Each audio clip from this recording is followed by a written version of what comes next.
in the next 10 to 20 years, close to 50% of the world is going to identify as some form of neurodiverse. And if you think about that, that's pretty incredible. Companies that lean into that today and understand that neurodiversity, the ability to harness different brains thinking styles and put them together, actually create neuro-inclusive companies, companies that adopt all these different styles.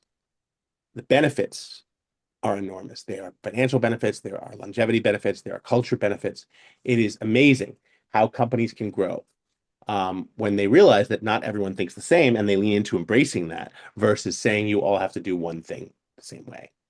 I worked with companies, major Fortune 100s, who understand that being able to tap in to different ways of thinking allows for different creativity and allows for different ways of thought, where companies can not only learn, but teach other employees how to think differently, whether they're neurodiverse or not. And that's pretty amazing.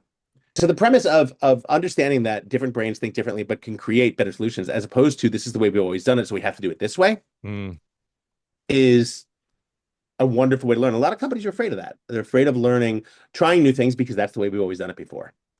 But once you realize that you can do different things and can sort of, if you can get over that fear of trying new things, the results can be spectacular. So embrace that.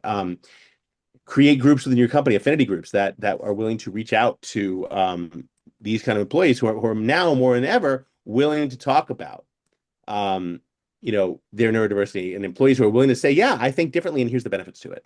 I'm not afraid to announce that I'm ADHD or that I'm dyslexic or whatever. I have this difference in me that helps me do whatever. That's what you want to do. CEOs are overrepresented, right, with dyslexia and ADHD. And I think there's some reasons for that. I think there's a lot of anecdotal evidence. You look at like Richard Branson has talked about this a lot. Yeah, he's His dyslexic. dyslexia Yep. and ADHD has really helped him connect dots. He can see strategically in ways that other people don't see. I think if you just think about basic economics at a business, right? What creates the most gross margin? Well, it's differentiation, right? The more Right. value that you can provide relative to what else is out there, the more differentiated you are and you're providing true value, that's where you create gross margin, right? So if you had a team that, if you knew, like, man, if we had people that had the right background and they just happen to be dyslexic and or ADHD and they're really good at coming up with these connecting dots that no one Exactly. else does, and we need to pair them with someone who can follow through and bring this to life. Oh my gosh, couldn't that be like, I'm kind of oversimplifying a little bit, but isn't that kind of a general direction for like making sure you don't become obsolete as a company, that you can Exactly. always be innovative? That's exactly how it works. And understanding that and being able to allow yourself to listen to these people and to understand what they have to say and how they can benefit is huge. And the best CEOs are the ones who are willing to do that, take that risk.